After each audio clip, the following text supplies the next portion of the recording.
Today I'm going to show you how to make the best homemade yogurt you've ever had. I put everything out here so you can see some of the items you might need to make the yogurt. So obviously we are going to start with good quality milk.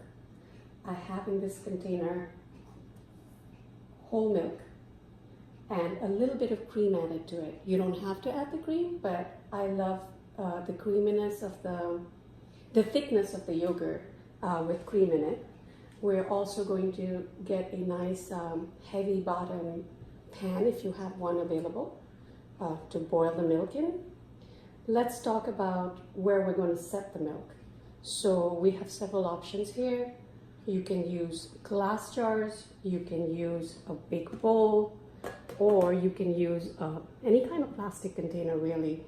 The main thing you want to have handy is a tight-fitting lid.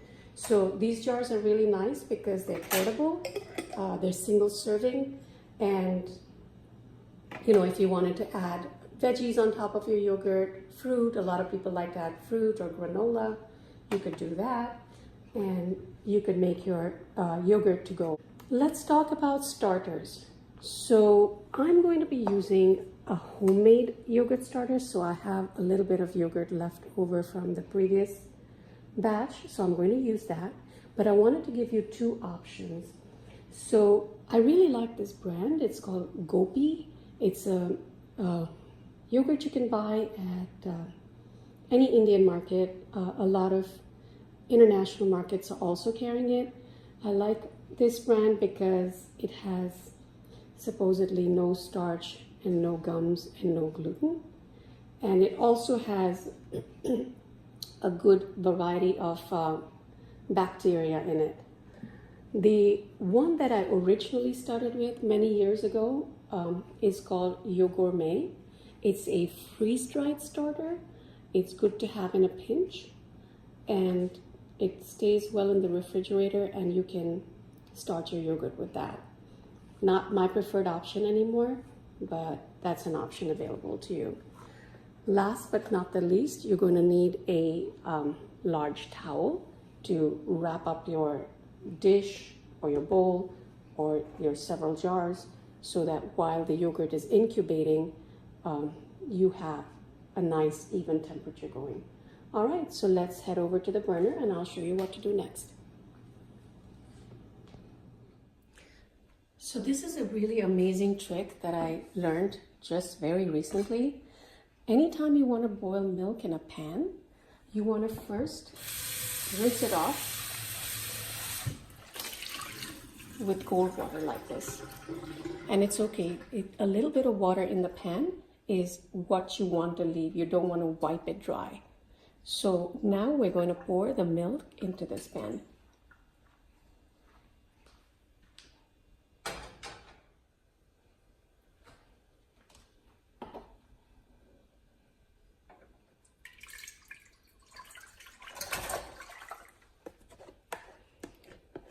Actually, I had frozen the milk because I had a lot of milk and I never got to making the yogurt. I was waiting for my tripod to arrive. So I had frozen the milk, that way it wouldn't go bad. So that's the lump you saw there was frozen milk. It's gonna melt, so not to worry. Gonna get all that cream.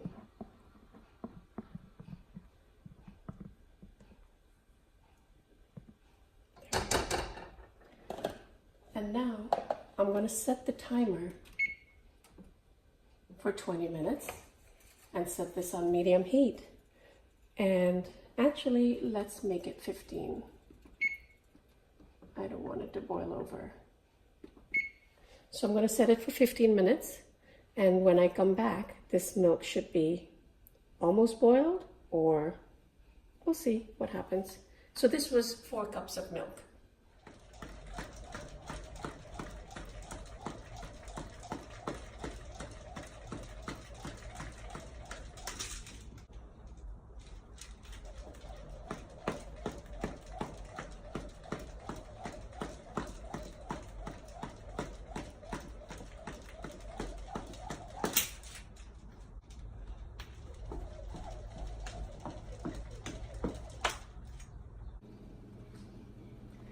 Wow.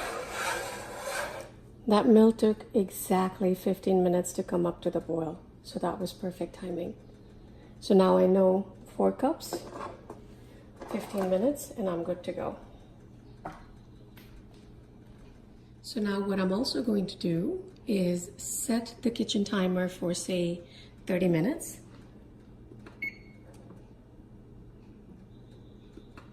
I'm setting the kitchen timer so that I can come back and check on the milk because I want it to cool down before I add the starter to it and put it in the oven to incubate.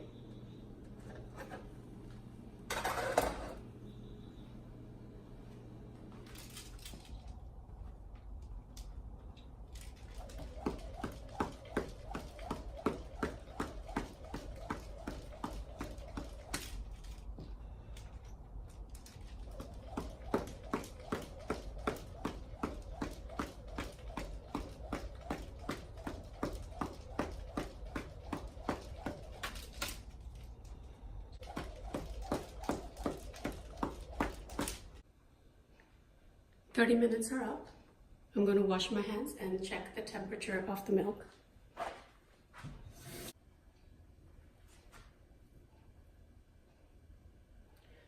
Well, this is actually just right for me. I want the milk to be quite hot, obviously not burning hot, but quite hot, because by the time we mix the starter into it and we put it into the jars, it's going to take away some of that heat. So this is perfect. You don't want it to be lukewarm, but you don't want to be scalding either. I'm going to go ahead and start filling up my jars. I also thought of something else. If you wanted to make a good lassi, I'm going to show you a recipe for a lassi in a day or so. Find a wide mouth jar in which you can put your blender. That way you can portion size your lassi and not have to take out extra equipment and just make life simpler. So I'm going to do maybe half a cup in this jar so that we have enough room for the water to make a nice lassi with lunch.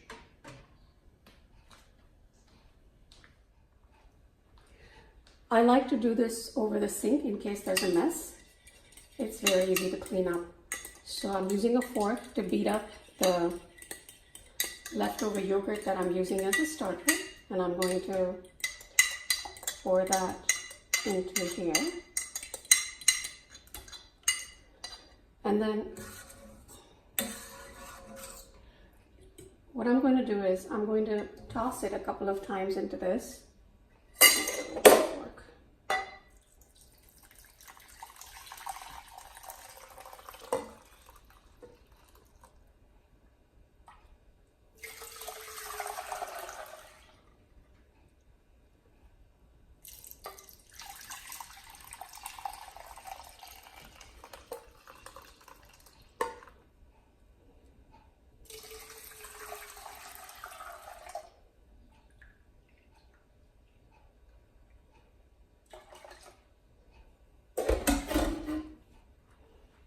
So the yogurt is nicely mixed in.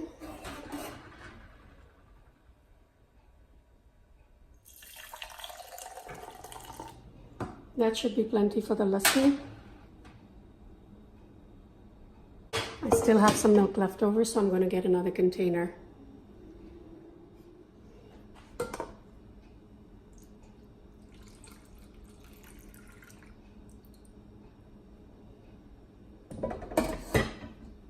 I've got my milk in different sizes and shapes of containers. I'm going to cover the jars with their lids.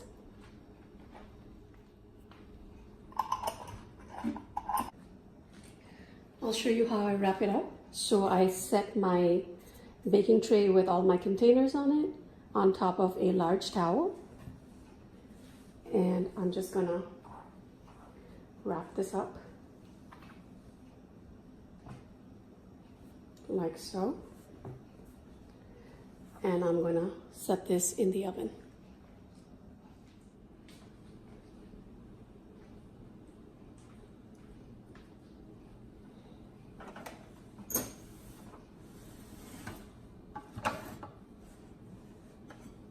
There we go.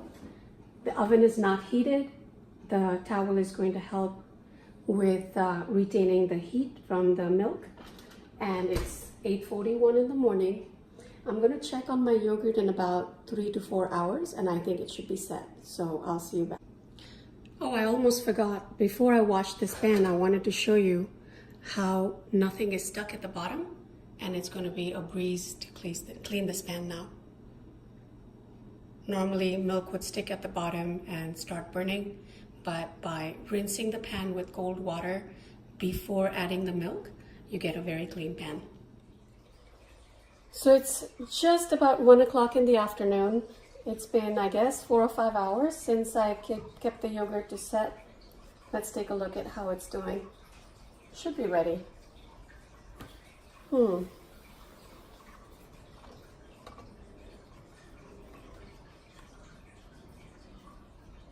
Okay, nicely set.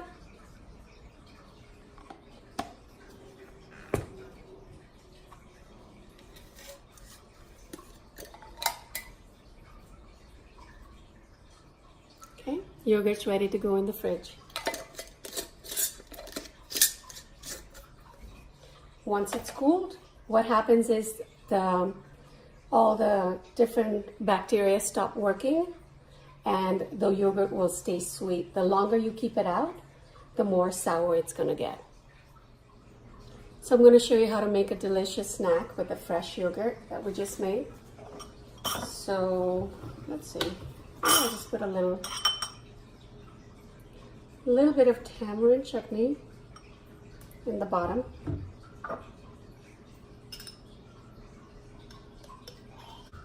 A little bit more tamarind chutney.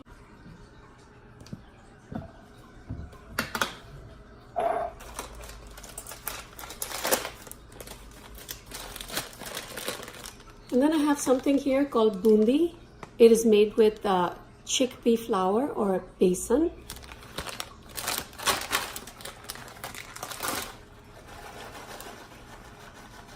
And you just put a little bit of these crisps on top of the yogurt. And enjoy. See you next time.